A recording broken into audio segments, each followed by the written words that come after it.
اللهم إنا نسألك صباحا يملأ الأجساد عافية والروح فرح. اللهم أرحنا من هموم الدنيا وارزقنا التوفيق في جميع أمورنا. السلام عليكم البنات، واش راكم؟ ما عليكمش لاباس؟ ان شاء الله تلقاكم الفيديو تاعي هذه بخير وعلى خير، وان شاء الله تكونوا بصحه جيده، خاصه هذه الايام اللي كثرت فيها الزدره بزاف وكثرت فيها يعني بصفه عامه الزكام خاصه الاطفال. ان شاء الله تكونوا بخير كامل وتكون العائله تاعكم كامل لاباس. اليوم عندنا فيديو جديد طبعا مع همسه جديده، ان شاء الله تكون مفيده لكم ولولادكم. فقط البنات ما تنساوش تدخلوا قناتي تشتركوا فيها باه يوصلكم كل جديد، والبارطاج لو ماكس من فضلكم. البنات باش تكبر قناتنا لازمكم تحفزوني وتدعموني، وان شاء الله راح يكون جديد في هذه القناه مع همسات جديده ان شاء الله. هنا كما راكم تشوفوا راح نديروا كسره محشيه بمقادير بسيطة متواجدة في كل بيت، سميوها كما حبيتوا، سميوها سلاكت الحاصلين. في هذه الكسرة المحشية واش لازمنا نديروا 3 كؤوس دقيق متوسط، زائد تقدري تزيدي لها 2 كيسان فرينة، شوية ملح، يعني الملح حسب الرغبة. ديري نص كاس زيت، ولا بالمغرف تجيك 8 مغارف زيت، مغرف صغيرة خميرة نوارة، وزوج مغارف صغار خميرة الكسرة، ولا حتى كون حبيتي مغرف صغيرة خميرة الكسرة، وتبلي بالماء الدافي كما راكم تشوفوا. يعني تلموا بالماء الدافي العجينة تاعكم، ومن بعد تحاولي تعجنيها. هنا كي تعودي تعجني تقطعي شويه العجينه تاعك هكا باه تخرج لك طريه. من بعد ما نعجنها مليحه البنات نحطها في كيس بلاستيكي ونخليها ترتاح شويه، ونروح نحضر لاصوص تاعنا. لاصوص تاعنا ديري 4 ولا 5 حبات، انا درت تقريبا 6 حبات بصله، شويه ثوم، شويه فلفل كحل، يعني الفنون كيما عندك، كيما راه متواجد عندك في البيت. انا هنا زدت لهم عندي باذنجان، حبات تاع باذنجان قليتهم، وراني كيما راكم تشوفوا راني قاعد نقص فيهم. درك من بعد كي نقلي مليح هذيك البصله هذيك هذو نزيدهم معاهم باه يطلقوا لنا الكوب. برك البنات البصله كي نقليوها نخليوها تقلى في الماء تاعها، كما قلت لكم ندير لها الفنون ولا التوابل اللي عندك في البيت، وشويه يعني زيت كما راكي تشوفي. هاي براسك هنا راهي طابت في الماء تاعها. شويه هريسه اذا كان عندك، شويه حبات، ندير حبه ولا زوج تاع طماطم، حبات يعني الا حبينا زوج مغار صغيرين تاع طماطم مصبره. بنات بعد ما البصله تاعنا هذيك تذوب، قلت كما قلت لكم نلوح لها هذاك الباذنجان هذاك ونخليها تبرد شويه. نعودوا للهمسه تاعنا، طبعا كما راكم تشوفوا هنايا راني نلم هذوك الماعن كامل نغسلهم اون اتوندون ما الكسره ترتاح، وهذيك لاصوص هذيك لا فارس هذيك يعني تبرد شويه باسكو ما نقدرش نديرها وهي سخونه. نرجعوا لهنا الهمسه تاعنا، نرجعوا اليوم الهمسه تاعنا اللي هي همسه حول الاطفال اثناء الامتحانات، او بالاصح قبل الامتحانات، اثناء الامتحانات وبعد الامتحانات.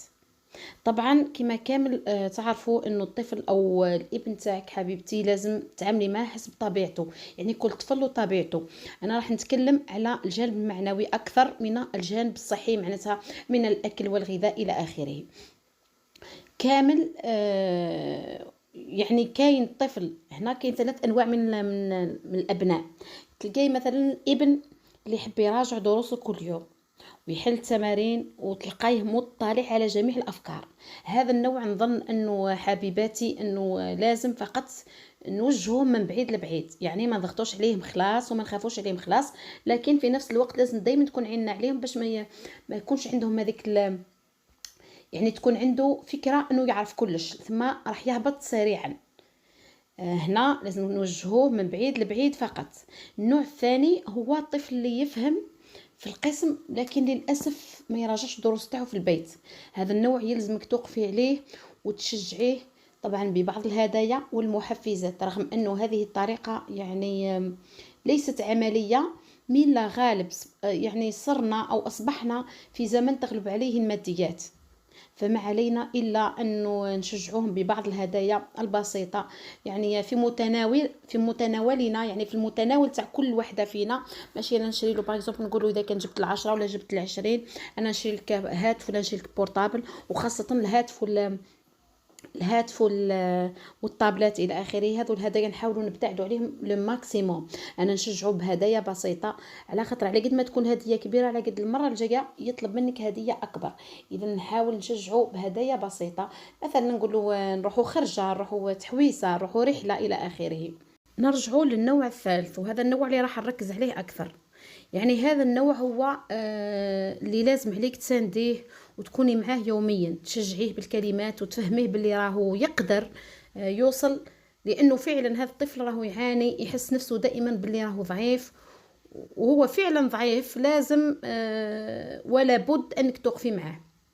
كيفاش توقفي معاه؟ هنا تعاودي له الدروس بملخصات بسيطه، يعني يروح هنا المسانده راح تكون يوميا. تعاودي له الدروس بملخصات بسيطه، تحلي معاه التمارين وتحاولي تخليه يحفظ دروس يوميا. هنا نركز عليها العمل اللي يكون يومي، طبعا عن طريق المزاح، لانه هذا النوع فعلا وعن تجربه مع بعض التلاميذ تلقاه منهزم نفسيا ويحس دائما بالنقص. لكن بالمعامله الطيبه والتحفيز والعمل اليومي، راك مليح، راك قادر، عندك امكانيات ما شاء الله، حتى وان كان يعني واحد زائد واحد قالك اثنين، يعني تحاولي تشجعيه ليها، صدقيني راح تلقاي نتائج يعني ما شاء الله.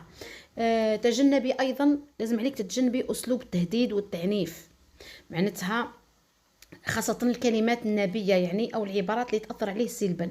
أنت فاشل، أنت ما تعرفش، أنت غبي. البنات حاجة لازم أصلا حنا كأمهات نفهموها، ما كانش تلميذ ممتاز وتلميذ فاشل، وإنما يوجد تلميذ متمكن يصبح ممتاز، وتلميذ متعثر يصبح تلميذ يعني نقدر نقول، لا نقول فاشل وإنما متعثر. أنا لا أحب هذه الكلمة. هذا التلميذ المتعثر هنا لازم نعالجوا نقاط الضعف تاعو، ماشي نزيدوا عليه. انا باه نجي نعاونو ولا نزيد عليه، لا، هنا لازم نعاونوا نقاط الضعف تاعو بالتشجيع. ما تقارنيش مع خاوته، مع جيرانه، مع بنت عمه، مع بنت خالته، فوالا تقولي له شوف بنت عمك، شوف بنت خالك زي ما جابت. هنا راح تفشليه، ومع الوقت يكره اصلا القرايه. المهم بداي معاه من الصفر، حتى وإن لم يتحصل على 7 و8 فقد يصل يعني تعبه ولا العمل تاعو راح يوصل على الأقل 5. وهذا بالنسبة لي أنا إنجاز بالنسبة لي، وإنجاز بالنسبة لك انتي، وخاصة إنجاز عظيم بالنسبة للتلميذ، لأنه ال5 هذه راح تخليه يدير ثقة في النفس. من 1 2 يطلع ل5، معناتها عنده ثقة في نفسه وفي قدراته. نعاودوا نرجعوا مرة أخرى للفترة يعني فترة ما بعد الامتحانات، وهي فترة حرجة جدا، يعني فترة جميع التلاميذ يتهربون منها. يا ربي، من فترة الامتحانات أو فترة ما بعد الامتحانات. هذه الفترة نسميها فترة الضغط والقلق، يعني ستريس اللي كنتوا عشتوه مع الأبناء تاعكم أثناء الامتحانات راح تزيدوا تعيشوه ولا يعيشوا، خاصة الابن تاعك بعد الامتحانات. هذه المرحلة، عندما تأتي هذه المرحلة، حذاري ثم حذاري ثم حذاري، تحسبيه على النقاط نتاعو، وإنما شجعيه، قولي له راك تحسنت، يهمش انك تجيب 8 ولا 9، المهم راك عندك قدرات، وليدي ذكي، وليدي في تحسن، وليدي ما شاء الله. هنا وراح تلاحظي مباشرة بعد هذه الكلمات في وجهه انه بدا يسترجع ثقة في نفسه، وتلقائيا راح يكون تحسن في الفصل الثاني. طبعا هذا التحسن لن يكون الا بمواصلة العمل معه، يعني ما توقفيش، وانما لازم يكون العمل معه، توجهيه، تنحتيله دون ضغط، دون مقارنة النقاط مع الاخرين. تذكري ايضا، ولا تذكري جيدا انه نجاح ابن تاعك ولا التفوق تاعو يحتاج دائما وابدا العمل اليومي. صدقيني انا الابناء تاعي العمل اليومي هو العمل الذي اركز عليه، يعني نركز على العمل اليومي اثناء الامتحانات، ما نضغطش عليهم، نخليهم فقط يراجعوا بعض الاشياء اللي نساوها فقط، ماشي تخليه مسكين يتراكموا عليه الدروس دون مراقبة، دون انك تصلحي له الاشياء ولا تحاولي توجهيه في الاشياء اللي ما يعرفهاش، واثناء فتره الامتحانات يحصل. درت الامتحان، الله الله، وخدمه بنتي في الامتحان في اختبار تاعها، ما شاء الله ما شاء الله. لازم البنات تشجعوا ولادكم، عن تجربه لازم تشجعوا ولادكم، تلقاو النتائج ربي يبارك، تلقاوهم يتفاعلوا معكم، ويعني الاستجابه تكون سريعه. سمحوا لي البنات هنا نعاودوا نرجعوا للعجينه تاعنا بعد ما ارتحت. قسمتها على 8 كويرات صغار. هذيك الكميه هذيك جابت دارت لي 8 كويرات صغار. طرحتها بالفارينه طبعا، درتها كويرات صغار. خليتهم يرتاحوا شويه ومن بعد بديت نطرح فيهم كما راكم تشوفوا. وحده ورا اختها وحده ورا اختها وحده ورا اختها. من بعد بديت ندير لهم في الحشوه هذيك. يعني هي سهله هذه تطرحيها ودير لها الحشوه اختياريه كما قلت لكم. درنا الحشوه هذيك السابقه وزدت لها، انا عندي شويه فرماج، درت فرماج زيتون. يعني الشيء اللي عندك في البيت وخلاص.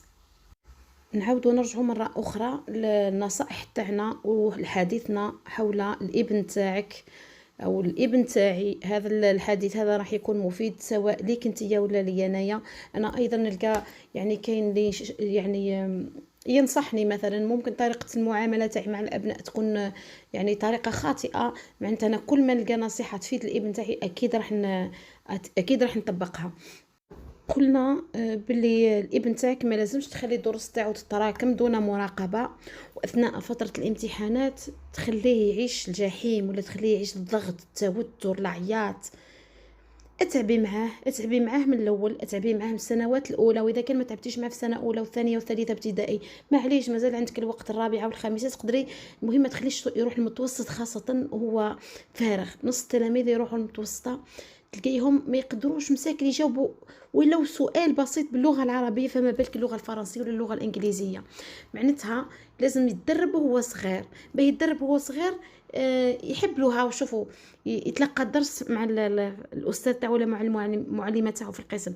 كي يروح البيت تحاولي تخليه يعاود الدرس تاعو ولا يحفظ الدرس تاعو ولا يطبق عليه التمارين، وهكذا يوميا راح يتعود تدريجيا. فقط ملاحظه. اذا كان شتيه مثلا في هذيك اللحظه هذيك ما قدرش يقرا، تبدلي له الموضوع ولا تبدلي له الماده بطريقه مختلفه وبطريقه هزليه به ما يحسش نفسه باللي راهو ضغط عليك هو ويدير رايو. لانه بعد ما تتابعي ليه السنوات الاولى راح تلقاه متمكن تدريجيا، ثم ابتعدي عليه قليلا وخلي له مجال يتعلم لوحده او فسحه من خلالها او من خلال تلك الفسحه يتعلم لوحده. لانه فعلا لا تهم النقطه على قدر المكتسبات التي يتلقاها او يتعلمها في القسم مع الاساتذه او المعلمين تاعو. هذه المكتسبات سواء قلنا مع الاساتذه او مع التلاميذ كل مره يتعلم شيء. حاجه اخرى، لابد أن يحصل الطفل على القدر الكافي أو القدر الكافي من النوم والقدر الكافي من الغذاء المتنوع، خاصة الوجبة الصباحية. هذه الوجبة هذه اللي تزيد له في التركيز، طبعا بعيدا عن العصائر والمشروبات الغازية والوجبات السريعة التي تقدري تقولي لا فائدة منها. بعد عودته من الامتحان، بعد ما يرجع من الامتحان، من الافضل انك ما تناقشيش خلاص في الامتحان اللي داروا هذاك اليوم. لانه فعلا يعني سابقا يعني الامهات تاعنا كنا نروحوا من الامتحانات ما كانوش اصلا يسقسيونا على الاجابه تاعنا، وما كانش المورال يهبط لنا، ما كناش اصلا نعرفوا باللي المورال يهبط ولا يطلع. لماذا؟ لانه كانوا الامهات عادي، ما كانش ستريس، ما كانش ضغط. كانت الام فقط تحاول ان تحضر يعني تهتم من الناحيه الغذائيه والناحيه الجسديه. من الناحيه العقليه يعني سبحان الله كانوا الاساتذه هما اللي كانوا واقفين علينا. لكن اليوم يعني تغير الزمن يعني نوعا ما، فأصبح الأستاذ يدرس، الأم تدرس الدروس خصوصية إلى آخره. ورغم ذلك ما كانش يعني نتائج اللي كنا ننتظروها. اذا هنا الحل انك تحاولي تتبعي ولدك. اذا كان متفوق تبعيه من بعيد لبعيد، اذا كان متوسط تحاولي دو طون طون يعني توجهيه الى اخره وتنعتي له الاخطاء تاعو. اما اذا كان ضعيف تحاولي تمشي معاه يوميا، والعمل تاعك يكون يوميا دون ضغط، دون قلق، دون ممارسه يعني هذاك الضغط النفسي اللي يخلي التلميذ ولا يخلي الابن تاعك انه يحس نفسه دائما راهو ضعيف، دائما راهو متعثر، دائما عنده مشاكل في الدراسه. وهذا ما يخليه يوصل لمرحله انه يكره اصلا الدراسه. لانه فعلا خاصه اذا كان جيتي تراجعي معاه مثلا درس معين، او كل يوم تراجعي معاه مثلا درس، هذاك الدرس يفوت بالضغط، بالعياط، بالاصوات المرتفعه. معناتها كل ما تجي تراجعي معاه درس راح يتفكر هذوك اللقطات هذوك، وبالتاكيد راح يكره. حتى واذا كان مش فايق مع نفسه راح يكره في يعني داخليا، راح يكره بلا ما يفيق، وتدريجيا راح يترك الدراسه يعني هذه عن تجربه. راح يترك الدراسه، وحتى واذا كان تعبتي ويعني تبعتي جميع النصائح، ماكش راح تلقاي يعني نتائج يعني كما يعني نرجوها. نعاودو نرجعوا الكسره تاعنا المحشيه. كما راكم تشوفوا قلت لكم درت هذاك الحشوه هذيك اللي طيبناها من قبل تاع البصله ولا الخليط هذاك اللي تكلمت عليه من قبل. درت شويه فرماج، شويه زيتون، شويه عظام، ويعني قفلتها من الجانبين طبعا بياض البيض باه ما تحلش. كما راكم تشوفون نطيبوها في هذا يعني هذا البلا هذا، ولا في هذا الطاجين هذا. طيبوها في هذا الطاجين، يعني رائع. انا هذا شريته ب 300، انا درته في مشترياتي، شريته ب 300 الف العام اللي فات. يعني طيب ما شاء الله، سواء في الجهه هذه ولا الجهه الاخرى. درنا فيه البخرير، جا روعه روعه روعه. شهيتكم في الجنه ان شاء الله. في الاخير حبيباتي، ما تنساوش تشتركوا في القناه باه يوصلكم كل جديد. البارطاج لو ماكس البنات باه تكبر قناتنا، وتحفزوني باه نحط لكم اكبر عدد ممكن من الفيديوهات. طبعا هذه الفيديوهات راح يفيدوكم بزاف بزاف بزاف فيما يخص الطبخ، التحفيز. نتوما تحفزوني وانا نحفزكم، وان شاء الله هذه القناه هذه راح تنجح بكم نتوما. انا راح نكون جزء بسيط من هذه القناه، والجزء الاكبر هو نتوما. نخليكم بخير وعلى خير، والى لقاء قريب ان شاء الله.